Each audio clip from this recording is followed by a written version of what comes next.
Hello students, welcome to the third video of Software Engineering and Project Management class. We are discussing Module 1 of 6th semester of Software Engineering and Project Management. We had started our discussion about the scope of software engineering in the last class after the discussion on software engineering. We know that software engineering is not just concerned with the technical process of software development, but also with activities such as software project management, development of tools, methods, theories to support software production. So the scope of software engineering is extremely broad, and the 5 aspects involved are historical aspects and economical aspects, which we had discussed in the previous class. And in this class we are going to discuss the maintenance aspect, requirement analysis and design aspects, or another name is specification and design aspects, and team programming aspects. So what is the scope in maintenance for software engineering? Let us understand the importance of maintenance aspect in software engineering. Maintenance means that it is a corrective or perfective or adaptive activities performed at any time. The classical life cycle phases of the software development involves 6 stages or phases: requirement phase, analysis or specification phase, design phase, implementation phase, post-delivery maintenance, and retirement. Whenever we begin the life cycle of the software, till the end of the life of that software, all the software undergoes through all these stages. That is why we call these 6 stages as the life cycle of the software development. In the classical life cycle of software development, development is the first phases and maintenance is the last phase of activities. But this model is unrealistic due to the development changes, and the client's requirements may also change with time. So several changes can happen with the specification and design. So modern view of maintenance is that it is the process that occurs when software undergoes modifications to code and associated documentation due to a problem or the need for improvement or adaptation. Whenever there is a requirement of the maintenance of the software, that software has to undergo through all the phases of the life cycle of the software. That is, through the requirement phase, in which the client's requirements are elicited once again for maintenance. Then during the analysis or specification phase, the client's requirements are analyzed and presented in the form of specification documents and software management plan. Then during the third design phase, architectural design or the detailed design after the modification has to be included. Then during the implementation phase, the coding and testing activities has to be performed. The integration activities has to be performed, that is, various components are combined and tested as a whole for the acceptance testing of the customer. Then during the maintenance, the corrective maintenance type of software repair or the enhancement type of maintenance for updating the software, or for the perfective maintenance for the effectiveness of the product, or for the adaptive maintenance according to the changes in the environment with the new software. All these aspects are involved with this maintenance phase. When we consider the cost of software maintenance, the cost of all these phases must be taken into account for the software maintenance. So maintenance is a very costly phase. Maintenance constitutes 67% of total cost. Because of this high cost for the maintenance, bad software products are thrown away while good products are repaired and enhanced. Approximate cost for the corrective maintenance will be around 20%, whereas for the enhancement of the software, the approximate cost for adaptive maintenance can be around 20%, and for perfective maintenance the approximate cost is around 60%. So the classical view of the maintenance, that is development first and then maintenance, is unrealistic nowadays, because during the development the client's requirements may change, and this leads to the changes in the initial stages of specification and design. Also, developers try to reuse parts of the existing software product in the software product to be constructed. The world is changing day by day, and thus we are forced to change our software day by day according to the changes.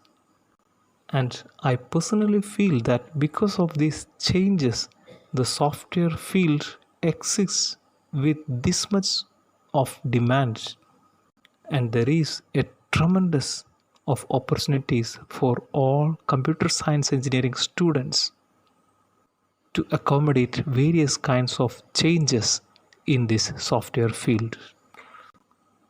So software has to be maintained constantly for it to remain an accurate reflection of the real world. This pie chart is the statistical data of the years 1976 to 1981 and 1992 to 1988 for representing the approximate average cost percentage of development and post-delivery maintenance activity. You can see only 33% was the cost for the development and 67 was the post-delivery maintenance cost, whereas after 1992 in US the development cost was 25% and post-delivery maintenance cost was 75%. Though I had mentioned this as the statistical data of US, this is almost similar or almost equal in all the countries in all worlds, and because of that we can say that the maintenance cost is high when comparing with the other costs in the software development. Now another aspect in software engineering is specification and design aspect. During the software development, various types of requirements and the analysis of requirements has to be specified, and we have to design the software as per the specification.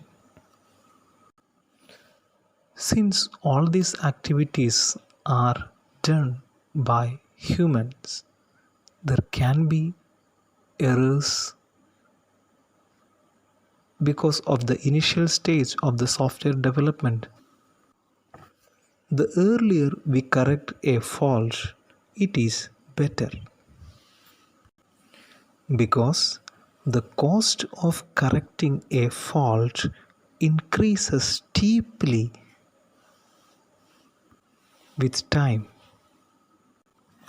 If a mistake is made during the initial requirement phase, definitely the fault will occur with the specification of the requirement, with the design, with the code. Then on later stage, for the fault correction, the code has to be edited, the code has to be recompiled to relink the code, we have to retest the code. All these aspects are time consuming and cost consuming. During the early stage, if we detect the error, in the development cycle of the software, the product exists only on paper. So correcting fault is easier with paper and with pencil and eraser than with many other activities on later stage.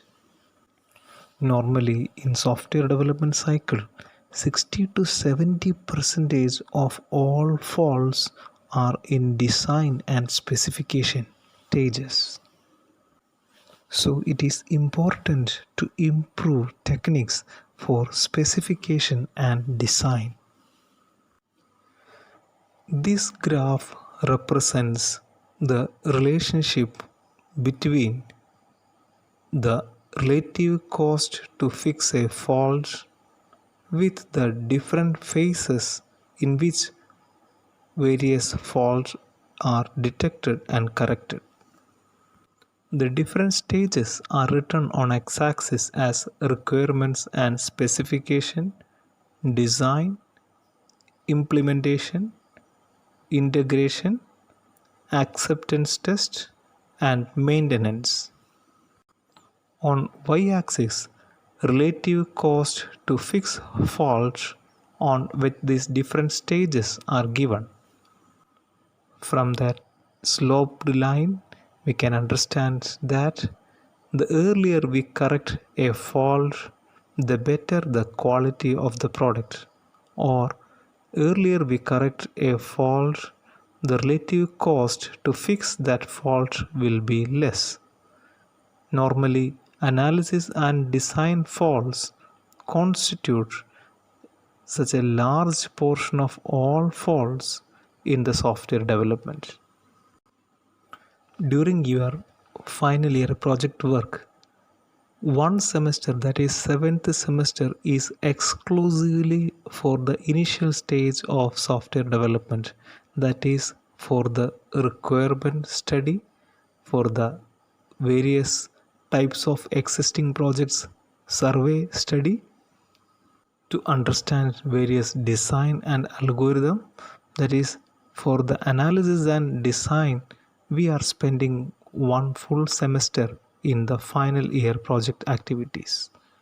The purpose of this much time spending at the initial stage of the project is to avoid or to reduce the fault, because when we make faults at the initial stage, there will be a lot of difficulties on later stage to correct the project activities. So when you do your project work, remember much effort is required at the initial stage during the 7th semester of your project related activities. People may think that this is very easy work, but it is not like that.